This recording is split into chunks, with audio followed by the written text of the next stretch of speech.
नमस्कार दोस्तों, मैं ज्योतिष आचार्य वासुदेव मिश्रा आपका अपने चैनल एस्ट्रो मास्टर वासु में हार्दिक अभिनंदन करता हूं। दोस्तों, आज का यह ज्योतिष का कार्यक्रम आप सभी मिथुन राशि वालों के लिए देवगुरु बृहस्पति के राशि परिवर्तन प्रभाव को लेकर बड़ा ही खास कार्यक्रम साबित होगा।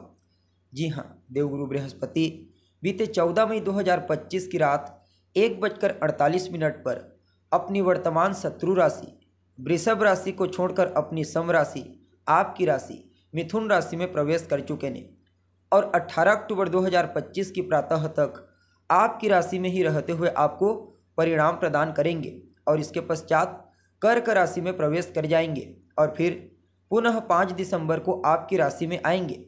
तो ऐसे में देवगुरु बृहस्पति का आपकी राशि से गोचर करना आपके लिए क्या परिणाम लेकर आया है। इस गोचर काल के दौरान बृहस्पति जीवन के किन किन क्षेत्रों में आपको शुभ परिणाम प्रदान करेंगे, तो किन किन क्षेत्रों में आपको सावधानी बरतनी होगी और किस प्रकार से बृहस्पति की ताकत दुनिया को आपको सलाम करवाने वाली है, सभी बातें बहुत ही विस्तार के साथ आपको बताएंगे। इसलिए वीडियो को लास्ट तक देखिए।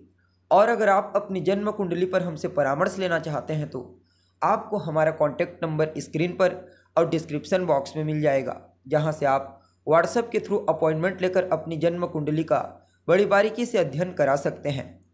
वैसे देखा जाए तो बृहस्पति शनि के बाद दूसरे ऐसे ग्रह हैं जो एक राशि में काफ़ी लंबे समय तक रहते हैं। लगभग 13 महीनों तक का टाइम पीरियड होता है बृहस्पति के ट्रांजिशन का। लेकिन इस बार बृहस्पति अक्टूबर महीने में ही राशि परिवर्तन कर लेंगे। यूँ समझ लीजिए कि 13 महीनों का सफ़र सिर्फ 5 महीनों में बृहस्पति पूरा करेंगे। ग्रह की ऐसी स्थिति को अतिचारी कहा जाता है।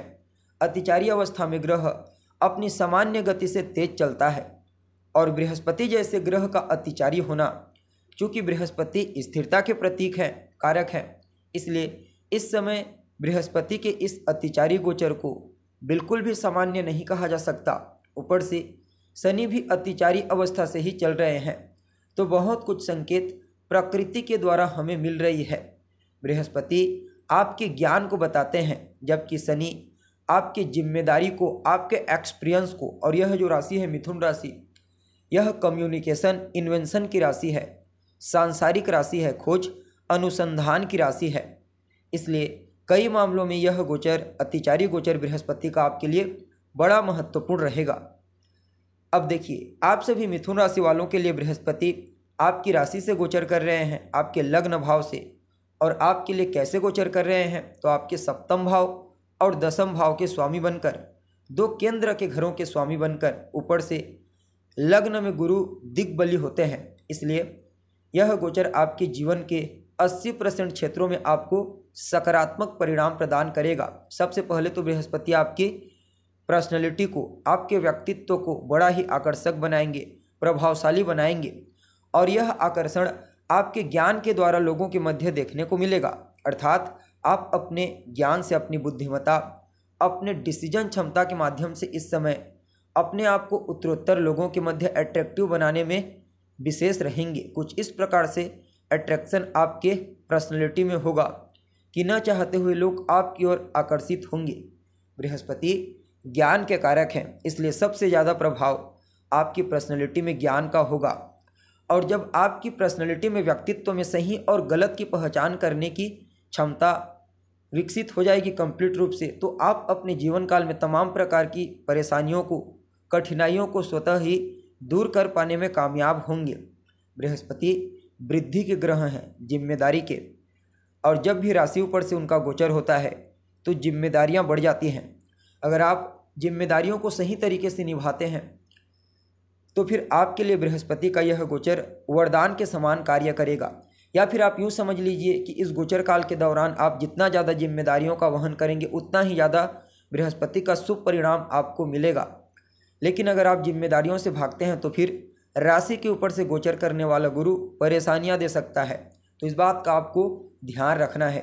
कौन सी जिम्मेदारियों का वहन आपको करना है, तो पहला घर किस चीज़ का होता है, तो आपकी स्टेटस का होता है, आपकी मेंटल स्टेबिलिटी और फिजिकल स्टेबिलिटी को भी बताता है। तो यहाँ पर बृहस्पति के नकारात्मक प्रभाव के चलते अगर आप अहंकार में आ गए, अपने ज्ञान का अहंकार करने लगेंगे, तो फिर आपको बृहस्पति नुकसान पहुंचाएंगे। इसलिए आपको इस समयावधि में अपने ज्ञान का किसी भी प्रकार से अहंकार नहीं करना है। जितना ज़्यादा हो सके विनम्र बने रहिए, चीज़ों को शांति तरीके से सॉल्व करने का प्रयास करें। आपको बृहस्पति का आशीर्वाद अवश्य सकारात्मक रूप से प्राप्त होगा, क्योंकि बृहस्पति गंभीरता के ग्रह हैं। इसलिए गंभीरता से ही चीज़ों को क्वालिटी दी जा सकती है। बाकी बृहस्पति की दृष्टि अच्छी होती है, जहाँ पर बृहस्पति दृष्टि डालते हैं उस भाव से संबंधित चीज़ों को मजबूती प्रदान करते हैं, बढ़ाने का कार्य करते हैं। तो बृहस्पति अब आपके पहले घर में है, तो इनकी जो 5वीं दृष्टि है वह आपके 5वें घर को एक्टिव कर रही है। 7वीं दृष्टि आपके 7वें घर को एक्टिव कर रही है, जबकि 9वीं दृष्टि आपके 9वें भाव भाग्य के भाव को एक्टिव कर रही है। अब 5वां घर होता है आपकी शिक्षा का, आपकी संतान का, आपकी लव लाइफ और आपके अच्छे कर्मों को बताता है। तो बृहस्पति की दृष्टि शुभ होती है, तो इन सभी क्षेत्रों में आपको शुभ परिणाम की प्राप्ति होगी। जैसे संतान के साथ आपके तालमेल बेहतर होंगे, संतान की तरफ से कोई शुभ समाचार की प्राप्ति हो सकती है, वह भी ऐसी गुड न्यूज की प्राप्ति आपको होगी जिससे आपके मन को विशेष प्रसन्नता मिलेगी। लव लाइफ में अगर आप हैं, डिस्टर्बेंस पैदा हो गई थी पूर्व में किसी चीज़ को लेकर के, तो वहाँ पर स्थिरता लाने का मौका आपको मिलेगा। और इस समयावधि में आप स्वयं अपने ज्ञान, अपने बुद्धिमत्ता, अपने टैलेंट का सही तरीक़ा से इस्तेमाल करते हुए चीज़ों को बैलेंस कर पाने में कामयाब होंगे। पूर्व में किए गए कुछ अच्छे पुण्य कर्मों का भी सकारात्मक परिणाम आपको प्राप्त होगा।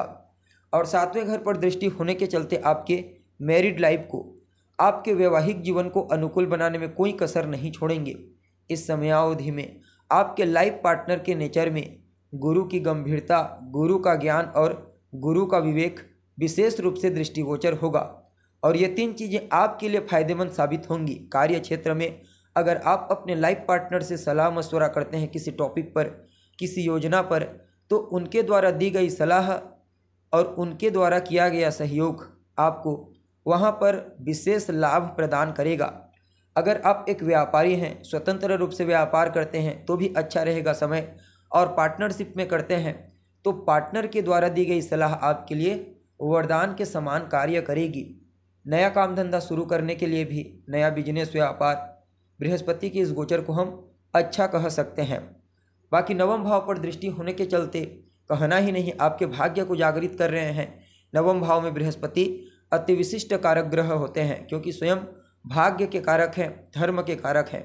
और जब अपनी 9वीं दृष्टि से धर्म भाव को देखते हैं तो जीवन के सभी क्षेत्रों में सकारात्मक परिवर्तन देखने को मिलता है। तो यहाँ पर बृहस्पति का आपके 9वें घर को देखना आपके भाग्य को जागृत करके जीवन के हर क्षेत्र को अनुकूल बनाने में विशेष रहने वाला है। आप 2 कदम आगे बढ़ाएंगे तो बृहस्पति आपको 5 कदम आगे पहुँचा देगा। लंबी दूरी की यात्रा के लिए समय अच्छा है, खास करके धार्मिक यात्रा करने का विचार बना रहे हैं तो इस समयावधि में आप कर सकते हैं। धार्मिक यात्रा करने के लिए बृहस्पति का शुभ आशीर्वाद आपको प्राप्त होगा। कार्य क्षेत्र में भी जो आपके वरिष्ठ अधिकारी हैं, आपके सीनियर अधिकारी, आपके सुपीरियर, उनका भी आपको इस समयावधि में सपोर्ट प्राप्त होने वाला है। उनके सहयोग से भी आप कार्य क्षेत्र में अपने आप को इस्टेब्लिश कर पाने में कामयाब होंगे। इवन बड़े बुजुर्गों का आशीर्वाद, वरिष्ठ जनों का आशीर्वाद आपके लिए विशेष रहेगा। और कर्म क्षेत्र के भी स्वामी बनते हैं तो कार्य क्षेत्र में अगर कोई परिवर्तन होता है तो वह परिवर्तन आपके लिए अच्छा रहेगा। उस परिवर्तन से आपको लाभ की प्राप्ति होगी, मानसिक शांति की प्राप्ति होगी। यानी कि आप यूँ समझ लीजिए कि बृहस्पति का यह गोचर आपके जीवन में एक शांति का टाइम ला रहा है।